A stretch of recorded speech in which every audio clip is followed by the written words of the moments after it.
আত্মহত্যা কৰা বুলি এখন চিঠি লিখি থৈ গৈছিল। এই ঘটনাৰ পিছত অসম পুলিচে 7জনীয়া সদস্যৰে এটা SIT গঠন কৰিছিল।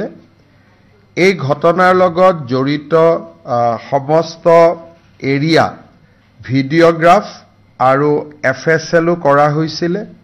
মেজিষ্ট্ৰেটে ইনকুৱেষ্ট কৰিছিল আৰু এতিয়ালৈকে 3গৰাকী ব্যক্তিক এই ঘটনাৰ সৈতে জড়িত হোৱা বাবে গ্ৰেপ্তাৰ কৰা হৈছিল।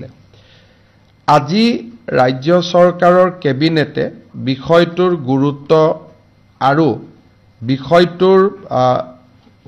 বিষয়টোৱে এগৰাকী খুব উদীয়মান অভিযন্তাৰ প্ৰাণ হেৰুৱাবলগীয়া হোৱা পৰিৱেশ সৃষ্টি হোৱাৰ বাবে ইয়াৰ গুৰুত্ব অনুভৱ কৰি কেবিনেটে এই বিষয়টো CBIক হস্তান্তৰ কৰিবৰ বাবে সিদ্ধান্ত লৈছে। CBIৰ ডাইৰেক্টৰৰ লগত আমাৰ মুখ্য সচিবৰ কথা হৈছে। তেখেতসকলে কেছটো ল'ম বুলিও অনানুষ্ঠানিকভাৱে কৈছে, কিন্তু কেবিনেটে দিয়াৰ পৰা CBIয়ে লোৱালৈকে ইয়াৰ ভিতৰত প্ৰায় 20-25 দিনৰ এটা প্ৰক্ৰিয়া থাকে। গৃহ মন্ত্ৰালয়ৰ অনুমোদনো লাগে। আমি ৰাজ্য চৰকাৰে চেষ্টা কৰিম যাতে খৰতকীয়াকৈ CBIলৈকে যায়, কিন্তু তথাপিতো প্ৰক্ৰিয়াটোত কিছু সময় লাগিব।